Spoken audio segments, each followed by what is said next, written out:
she said. You can't divorce me, Ethan. My father owns this town, Madison said, laughing like she was reading me a joke I wasn't in on. That was the moment I realized, really realized, how far gone she was, and how far I had already checked out. I stood there in the middle of our kitchen in Willow Creek, a polished Colorado town shaped by her family's money, holding a manila envelope that felt heavier than anything I'd ever carried. My heart thumped once, hard, like it wanted to break out of my chest and leave the house before I did. She smirked, arms crossed, chin lifted in that familiar way she did whenever she thought power made her untouchable. Go on, she teased. Show me whatever dramatic stunt you're pulling today. It won't work. Dad will bury any lawyer you hire. Everyone in this county owes him favors. I didn't answer.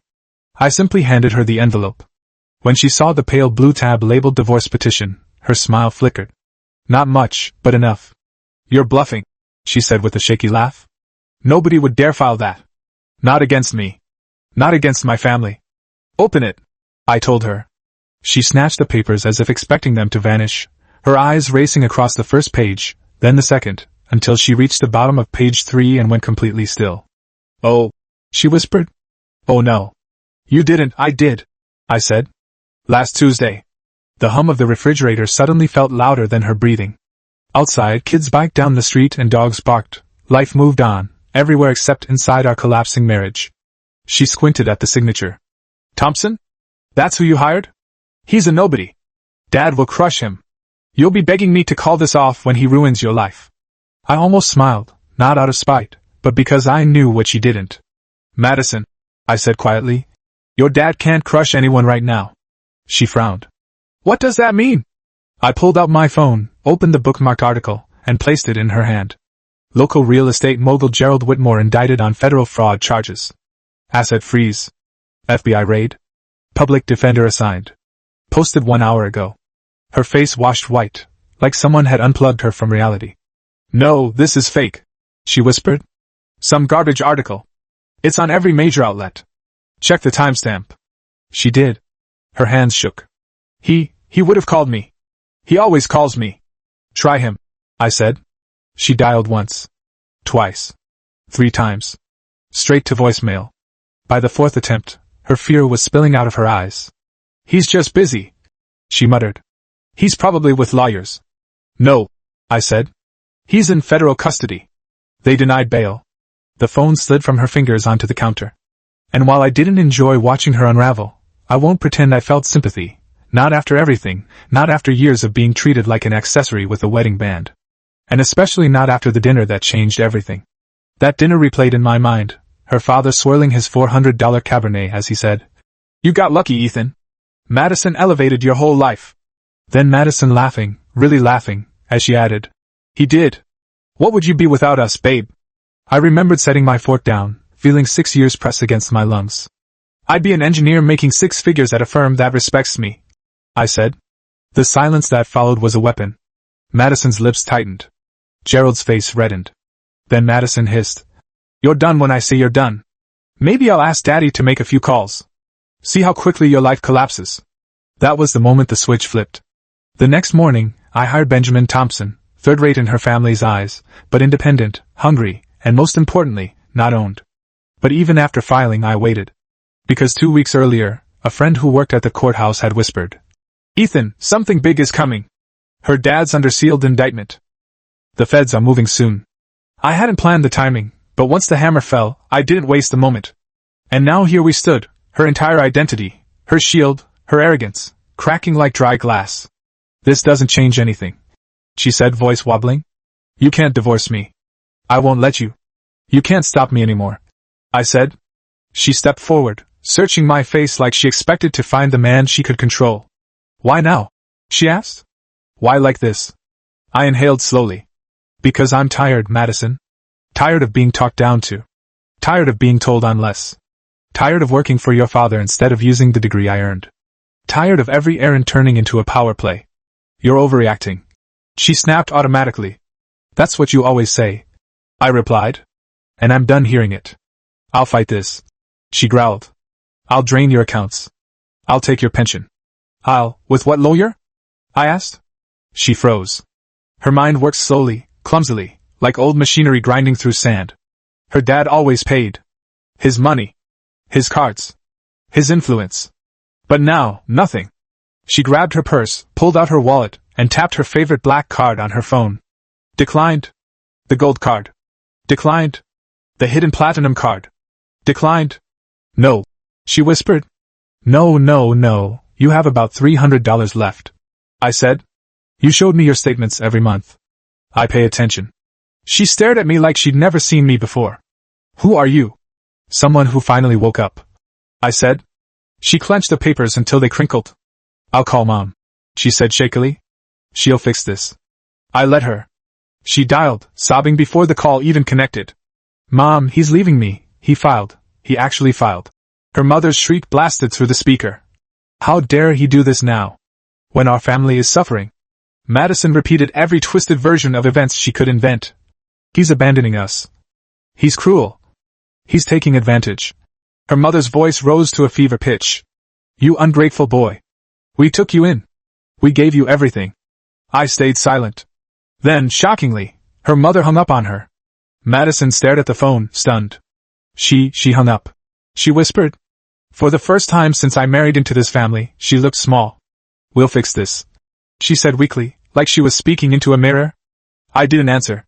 I walked past her, grabbed my keys, and paused at the door. I'm moving out tomorrow, I said.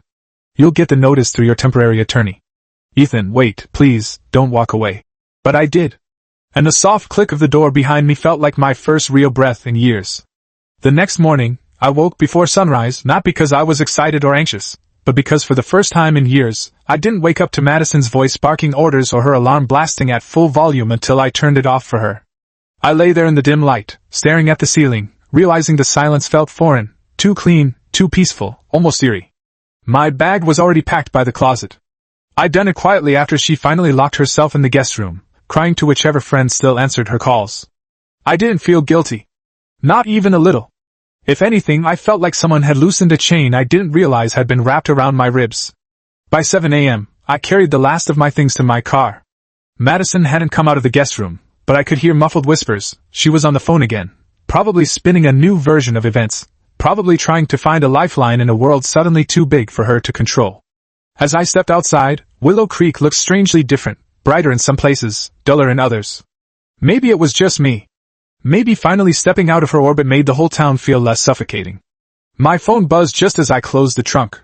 It was Thompson. Morning, he said. You ready? More than you know. Good. Papers were delivered officially last night, so legally you're clear to relocate. Your lease is solely in your name, so she can't block you from entering or leaving. She'll try, I said. Her whole personality is trying. Thompson let out a low chuckle. I've dealt with her type before.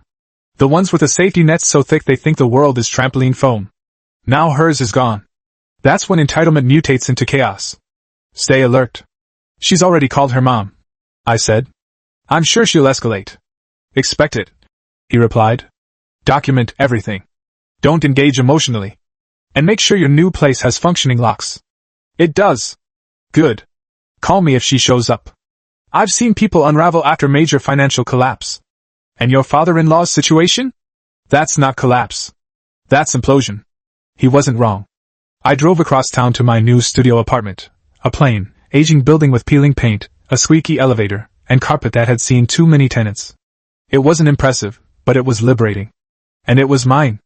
I set my bags down and just stood in the middle of the room, soaking in the emptiness. No designer furniture. No massive marble island. No curated paintings chosen by Madison because they signaled status. Just 4 walls. A window. A mattress I'd ordered the night before. An air I could finally breathe. For the first time in a long time, I felt like a human being instead of an accessory with a pulse. Around noon, my phone rang again. Madison. I didn't pick up. She called again. And again. 6 times in a row. Finally she sent a text. You can't just leave like this. Come home now. I turned my phone face down on the counter. By late afternoon, the knock came, loud, frantic, the kind that rattled the door in its frame. Ethan! Open the door right now! Madison. Of course. I stayed silent. I hear you in there. Don't you dare ignore me! More pounding. More threats. Then suddenly crying. Please, she said through the wood. You can't leave me. Not now, Not when everything is falling apart. I didn't answer. Her crying turned sharp again, anger in disguise. If you don't open this door, I swear I'll... She never finished the sentence. The neighbor, a middle-aged woman with a tiny dog, poked her head out of her unit. Ma'am, she said. I'm calling building management if you don't calm down. Madison spun like a storm tracking its next victim. Stay out of this. Then stop screaming in a hallway where people live. The woman snapped. You're disturbing the entire floor. Madison glared at her, then turned back to my door. This isn't over, she whispered. She left shortly after. I waited 10 minutes before breathing normally again. But she wasn't done. Not even close. 2 hours later, my phone buzzed with a call from my old boss at the engineering firm, the job I'd left to work for her father. Ethan? He said awkwardly. Everything okay? Should be, I answered cautiously. Why? Well, I got a call from your wife. I closed my eyes. Of course she did. What did she tell you? That you'd been showing concerning behavior? Making threats? Possibly stealing data from the company before you left? You know that's not true. I figured, he said. You left on good terms. Never had issues. I told her I didn't buy a word of it. But I wanted to call you directly just in case there was anything going on. I'm fine, I said. We're just going through a divorce. That explains it. Well, if she calls again, we'll ignore it. I thanked him, hung up, and stared at the ceiling. She was spiraling, even faster than Thompson predicted. A few hours later came another call. HR from my current consulting job. We received an anonymous tip about you making threats in the workplace. The woman said. I'm assuming this is connected to your personal situation? Yes, I said. And I can prove it. I pulled up the doorbell camera footage Thompson told me to save, the recording from earlier that day where Madison screamed at my door like a banshee auditioning for a horror film. HR watched the whole thing. Okay, she said, visibly uncomfortable. We'll document and disregard the complaint. But if anything further happens, please tell us. Trust me, I said. There'll be further. And I was right. The next morning, I found out she had called 3 of my clients, using a trembling voice full of fake concern as she told them she was worried about Ethan's mental stability and unsure if he was capable of handling high-pressure projects right now. 2 clients ignored her. 1 didn't. They paused their contract. A $15,000 loss. And that, finally, made my hands shake. Not from fear. From anger. I called Thompson. She's trying to ruin my livelihood. Good, he said. Let her keep going. Good? I repeated. How is this good? Because every stunt she pulls is evidence. Evidence of harassment. Evidence of instability. Evidence that will destroy any chance she has of alimony or favorable settlement. Ethan, she is digging her own grave. Document everything. I did. And the more I documented, the more I realized Madison wasn't just falling apart. She was unraveling. Completely. But nothing prepared me for what came next. 2 days later, on a drive home from a client's site, blue and red lights flashed behind me. I pulled over confused. The officer approached and asked for my license and registration. He ran my name. Then returned with 2 more officers behind him. Sir, he said, please step out of the vehicle. What? We received a report that you've been threatening an individual. We need to ask you some questions. I felt my stomach drop. Madison. That was her next play. I stayed calm, just like Thompson instructed. I haven't contacted my wife, I said. She's the one showing up at my residence. I have proof. Can you show us? I pulled up the door camera clips. The officers watched quietly. One sighed like he'd seen this exact situation too many times before. Looks like someone wasted our time, he said. We'll be speaking to your wife about filing false reports. You're free to go. They let me leave with an apology, but the message was clear. She wasn't just unraveling. She was trying to pull me down with her. I sat in my car afterward, gripping the steering wheel until my knuckles turned white. The world outside kept moving, cars passing, leaves blowing across the pavement, people walking their dogs, while my life spun deeper into chaos created by the one person who used to swear she loved me. Madison was losing control of the one thing she'd always had, power. And when entitled people lose power, they don't fade, they explode. And I knew the biggest explosion was still coming.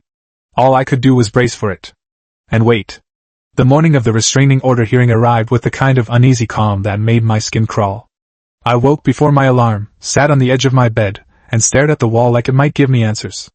The studio apartment around me still smelled like fresh paint and new furniture, little signs that I'd started rebuilding, even if the foundation of my life felt cracked. I drove to the courthouse in silence, rehearsing the facts in my head. No emotion. No anger. No nostalgia. Just truth. Thompson met me at the steps, coffee in hand, calm as always. "Remember," he said, "she will try to play the victim today. Don't react." "I won't," I said, though a small part of me wondered if years of swallowing disrespect had left residue inside me. But when Madison arrived, dragging her father's criminal attorney behind her like a broken trophy, I felt nothing. She looked disheveled, exhausted, desperate. It was the first time I'd ever seen her without the armor of wealth. The judge began the hearing with more impatience than interest. But once Thompson laid out the chronology, false reports, unannounced visits, client interference, harassment, the judge's tone changed from neutral to stern. Madison tried to interrupt, to argue, to cry, but the judge cut her off each time. "Ms. Whitmore," he said sharply, "your feelings do not override documented behavior." When Thompson presented the doorbell footage, the judge actually sighed. Then came the police report, the one she filed claiming I'd threatened her. The judge said, "You submitted this knowing it was false?" Madison shook her head. I thought he might snap, while you were repeatedly visiting his residence," the judge asked. She had no answer. The restraining order was granted. The judge's voice was final and cold. "You are to remain at least 500 feet away from the petitioner, his residence, and his workplace. Violation will result in immediate arrest." Madison's eyes flicked to me, wide, wounded, like I'd betrayed her. But I just looked forward. She whispered something faint. "This isn't fair." But fairness had never mattered to her until now. As we walked out of the courtroom, she called out from her mandated distance. "This isn't over, Ethan. My dad will beat the charges. When he does, he's not beating them," I said over my shoulder. 17 witnesses. 3 years of investigation. It's over. She didn't yell. She didn't cry. She just stood there, trembling like a kid who finally realized the monster in the dark was real. Thompson clapped my shoulder. "You handled that well. Now let's prepare for the divorce hearing." The days that followed were quieter, not peaceful, but quieter. Madison stopped showing up. Stopped calling. Stopped screaming through my door like a storm. Instead, she pivoted, putting all her energy into legal retaliation. Or trying. She managed to hire a young, overwhelmed family attorney, paid with what money, I don't know, and they filed for temporary spousal support. Thompson merely laughed when he read the motion. "This is desperation paper," he said. "She thinks the court will save her lifestyle." At the hearing, the judge skimmed the documents, unimpressed. "Ms. Whitmore, you have not been employed in 6 years. I supported my husband's career," she argued. Thompson countered instantly. "Your Honor, I have tax returns, employment history, and email records showing the defendant had no career to abandon. She relied on her family's wealth exclusively." The judge looked at the emails. Madison's bragging about her no-show job, charging furniture to company accounts, never intending to work. His brows rose higher with every page.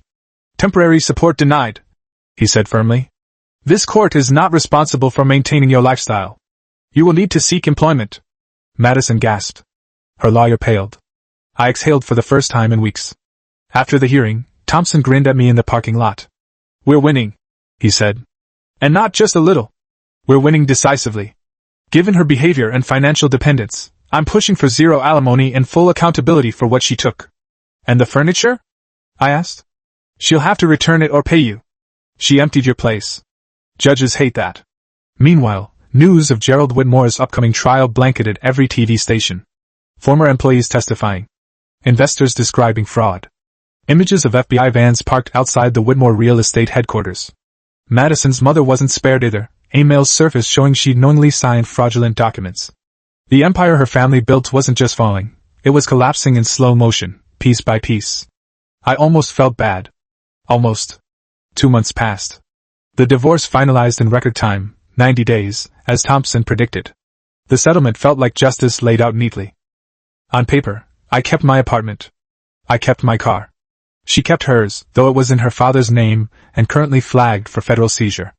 She owed me $11,000 for the furniture and savings she'd taken. And my favorite line in the decree, no spousal support. Each party responsible for their own legal fees. Madison looked shattered at the final hearing, wearing a plain Target blouse instead of her usual designer clothes. She waited outside afterward, standing exactly at the 500-foot line, staring across the space like it was an ocean. "I hope you're happy," she said. Her voice wasn't angry. Just tired. I nodded. I'm getting there. My dad's trial starts next week, she said. The media is going to destroy us. That's on him, I replied. Not me. She stared down at her shoes. We used to be happy. No, I said gently. You were happy. I was convenient. She inhaled sharply, but she didn't argue. For the first time in years, she had no power, and nothing to hide behind. A week later, her father was found guilty on 14 counts. 12 years in federal prison. Her mother pled guilty to lesser charges and got 5 years. Everything they owned, properties, cars, boats, seized and auctioned. Madison moved in with her aunt. Rumors said she'd taken a retail job at a department store. I didn't celebrate. I didn't gloat. I just moved on. Slowly, piece by piece, like rebuilding a house after a storm. My apartment filled with new furniture, chosen by me, not dictated by someone else's status obsession. I returned to engineering full-time, joining a firm that actually valued my skills. I even started dating again, carefully, quietly, not desperate for anything except peace. But the real closure came unexpectedly. One morning, I got an email from a fraud victim fund, confirmation that the $200 Madison paid me monthly had been contributed directly to them. A week later, Madison texted me for the first time since the divorce. Why am I getting thank you letters from people I don't know? I stared at the screen for a long moment before replying. Because actions have consequences. She never responded. I didn't need her to. For the first time in my adult life, I felt free, truly free, not because I'd escaped her family's influence, but because I'd reclaimed myself. My time. My dignity. My voice. I walked out of a marriage built on power and control. I survived the storm that was her downfall. And as strange as it sounds, I didn't just win. I finally lived.